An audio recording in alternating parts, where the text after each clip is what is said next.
ಸಮೇತ ಸ್ವಾಗತ ಸುಸ್ವಾಗತಗಳನ್ನ ಬಯಸ್ತಾ ಇದ್ದೀನಿ ನಿಮ್ಮ ಕಡೆಯಿಂದ. ನಾನು ಯಾವ ತರ ಪರಿವರ್ತನೆ ಆದ್ರೆ 2 ವಿಷಯ ತಿಳಿಸ್ತೀನಿ. ಹೆಸರು ಸಾಗರ್ ಫ್ರಮ್ ಮಂಡ್ಯ.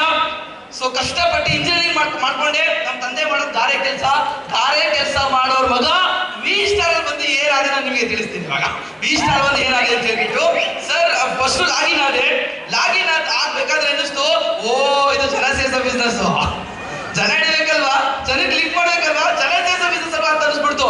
ಆಮೇಲೆ ಟ್ರೈನಿಂಗ್ ಕೂತ್ಕೊಂಡಿದ್ರೆ ಮೀಟಿಂಗ್ ಕೂತ್ಕೊಂಡೆ. ಸರ್ ಪ್ರಾಮಿಸ್ ಮಾಡ್ತೀನಿ ನಿಮ್ ತರನೇ ಕೂತ್ಕೊಂಡಿದ್ದೆ ನಾನು ಸಮೇತ. ಇವತ್ತು ಸ್ಟೇಜ್ ಮೇಲೆ ಬಂದು ನಿಂತ್ಕೊಂಡಿದ್ದೀನಿ. ನಿಮ್ ತರನೇ ಕೂತ್ಕೊಂಡಿದ್ದೆ, ಸ್ಟೇಜ್ ಮೇಲೆ ಬಂದು ನಿಂತ್ಕೊಂಡಿದ್ದೀನಿ. ಒಂದು ಆಲೋಚನೆ ಮಾಡಿದೆ, ಸರ್ ಯಾರ್ಯಾರು ಜನಗಳು ಕಟ್ಟಿದ್ದಾರೆ, ಯಾರ್ಯಾರು ಜನಗಳು ಮಾಡಿದ್ದಾರೆ ಅವರೆಲ್ಲರೂ ಕೂಡ ಶ್ರೀಮಂತರಾಗಿದ್ದಾರೆ. ಒಂದು ನೋಡ್ಕೊಳ್ಳಿ, ರಾಜಕೀಯ ವ್ಯಕ್ತಿ ಜನ ಕಟ್ಟಿಲ್ವಾ, ಶ್ರೀಮಂತರಾಗಿದ್ದಾರೆ. ಹೌದಲ್ವಾ? ಸಿನಿಮಾ ಇಂಡಸ್ಟ್ರಿ ಜನ ಕಟ್ಟಿಲ್ವಾ, ಶ್ರೀಮಂತರಾಗಿದ್ದಾರೆ. ಬಿಸ್ನೆಸ್ ಮ್ಯಾನ್ಗಳು ಜನ ಕಟ್ಟಿಲ್ವಾ, ಶ್ರೀಮಂತರಾಗಿದ್ದಾರೆ. ನಾವು ಬಡವರು ಇದ್ದೀವಿ, ಗಾರೆ ಕೆಲಸದವ್ರ ಮಕ್ಕಳು, ನಾವು ಜನ ಕಟ್ಟದೆ. ಹೀಗೆ ಇಂಜಿನಿಯರಿಂಗ್ ಮಾಡ್ಕೊಂಡು ಒಂದು ಕಂಪ್ನಿ ಕೆಲ್ಸಕ್ಕೆ ಹೋಗ್ತೀನಿ ಅಂದ್ರೆ 15,000, 20,000, 25,000, 30,000 ಸ್ಯಾಲರಿ ಕೊಡ್ತಾರೆ. ಆ ಸ್ಯಾಲರಿ ತಗೊಂಡು ನಾವು ಸರ್ವೈವ್ ಆಗ್ತಿತ್ತಾ? ಯಾವುದೇ ಕಾರಣಕ್ಕಾಗ್ತಿಲ್ಲ ಸರ್. ಬಂದು 3 ವರ್ಷ ಆಯ್ತು ವಿ ಸ್ಟಾರ್ ವೆಲ್ನೆಸ್ ಸಂಸ್ಥೆಯಲ್ಲಿ. ನಿಜವಾಗ್ಲೂ ಹೇಳ್ತೀನಿ, ಇವತ್ತು ನನ್ನ ಮೈ ಮೇಲೆ 50 ಗ್ರಾಮ್ ಚಿನ್ನ ವಿ ಸ್ಟಾರ್ 10 ಲಕ್ಷದ ಕಾರ್ದಲ್ಲಿ ಬಂದಿದ್ದೀನಿ ನಾನು. ಇವತ್ತು 10 ಲಕ್ಷದ ಕಾರ್ದಲ್ಲಿ ಬಂದಿದ್ದೀನಿ. ಜೊತೆಗೆ ಮೊನ್ನೆ ತಾನೇ ಪರ್ಚೇಸ್ ಮಾಡಿದೆ ಮಂಡ್ಯದಲ್ಲಿ 57 ಲಕ್ಷದ್ದು ಸೈಟ್ ಕೂಡ ಪರ್ಚೇಸ್ ಮಾಡಿದೆ ವಿ ಸ್ಟಾರ್ ಅಂತ.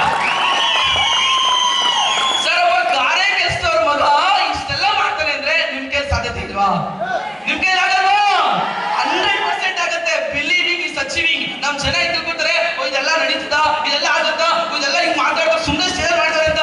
ಬನ್ನಿ ಸರ್, ಪ್ರೂಫ್ ತೋರಿಸ್ತೀವಿ, ಲೈವ್ ತೋರಿಸ್ತಾ ಇದೀವಿ. 100% ಹೇಳ್ತೀನಿ, ಯಾರು ಬೇಕಾದ್ರೂ ಶ್ರೀಮಂತರಾಗ್ಬೋದು. ಒಂದಿನ ಹಿಂದೆ ಕುತ್ಕೊಂಡಿರ್ಬೇಕಾದ್ರೆ ಅನ್ನಿಸ್ತಾ ಇತ್ತು, ನಾನು ಒಂದ್ಸಲ ಸ್ಟೇಜ್ ಮೇಲೆ ಹೋಗಿ ಡೈಮಂಡ್ ಆಗಿ ಇವ್ರ ತರ ಎಂಟ್ರಿ ತಗೋಬೇಕು, ನಾನು ಆನರಿಂಗ್ ತಗೋಬೇಕು ಅನ್ನಿಸ್ತಾ ಇತ್ತು. ಆ ದಿನ ಇವತ್ತು ಬಂದೇ ಬಿಡ್ತೀನಿ ಸರ್. ನಿಮ್ ತರ ಹಿಂದೆ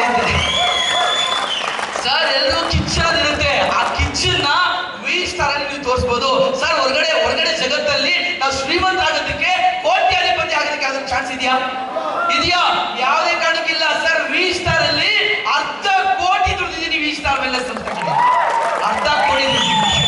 ಸೊ ಯಾರು ಬೇಕಾದ್ರೂ ದುಡಿಬಹುದು ಸರ್. ವಿ ಸ್ಟಾರ್ ಅಂದ್ರೆ ಏನ್ ಮಾಡ್ತಿದೆ ಸರ್? ಜನಗಳಿಗೆ ಇವತ್ತು ಆರೋಗ್ಯ ಬೇಕಾ, ಹೆಲ್ತ್ ಬೇಕು, ವೆಲ್ತ್ ಬೇಕು, ಆರೋಗ್ಯನೂ ಬೇಕು, ಆದಾಯನೂ ಬೇಕು ಸರ್. ಹೊರಗಡೆ ಹೋಗಿ ನೋಡಿ, ದೊಡ್ಡ ಟಿಕ್ಕಿ ಕಂಪ್ನಿಗಳು ಲೇ ಆಫ್ ಮಾಡ್ತಾರೆ. ಇರೋ ಜಾಬಲ್ಲಿ ಇರೋರು ಸಮೇತ ತೆಗೆದಾಕ್ತಿದ್ದಾರೆ. ಮತ್ತೆ ಸುಮ್ಮನೆ ಲೆಕ್ಕಾಚಾರ ಹಾಕೊಳ್ಳಿ, ಹಾಸನಲ್ಲಿ ಒಂದು ವರ್ಷಕ್ಕೆ ಮಿನಿಮಮ್ ಅಂದ್ರು 100 ಜನ ಡಿಗ್ರಿ ಪಾಸ್ ಆಗಿ ಹೊರಗಡೆ ಬರಲ್ವಾ? ಎಲ್ಲರೂ ಕೆಲಸ ಸಿಗ್ತಾ ಇದೆಯಾ ಸರ್? ವಿ ಸ್ಟಾರ್ ಅಲ್ಲಿ ನಿಂತ್ಕೊಳ್ಳಿ. ನೀವು ಕೆಲಸ ತಗೊಳ್ಳೋದಲ್ಲ, ನೀವು ಸಾವಿರಾರು ಜನಕ್ಕೆ ಉದ್ಯೋಗ ಸೃಷ್ಟಿ ಮಾಡ್ಬೋದು, ಉದ್ಯೋಗ ಸಾಮ್ರಾಟ್ ಆಗ್ಬೋದು ವಿ ಸ್ಟಾರ್ ಅಂತ. ಸೊ ಇಲ್ಲಿ ತುಂಬಾ ಖುಷಿ ಆಗುತ್ತೆ. ಇರ್ತಕ್ಕಂಥ ಎಲ್ಲ double diamond Santosh sir, Sampath sir, Gulal madam, Shabina madam, Ravi sir, ನಮ್ಮ ಸಂಸ್ಥೆಯ ಮ್ಯಾನೇಜಿಂಗ್ ಡೈರೆಕ್ಟರ್ ಸರ್, ನಿಜವಾಗ್ಲೂ ಥ್ಯಾಂಕ್ಸ್ ಹೇಳಲಿಕ್ಕೆ ಇಷ್ಟಪಡ್ತೀನಿ. ಇವತ್ತು ನಾನು ನಿಂತ್ಕೊಂಡಿದ್ದೀನಿ, ಇವತ್ತು ದುಡಿದೀವಿ ಅಂತ ಹೇಳಿದ್ರೆ ನಮ್ಮ ಸಂಸ್ಥೆ ಕಾರಣ, ನಮ್ಮ ಸಂಸ್ಥೆಯ ಮ್ಯಾನೇಜಿಂಗ್ ಡೈರೆಕ್ಟರ್ ಕಾರಣ,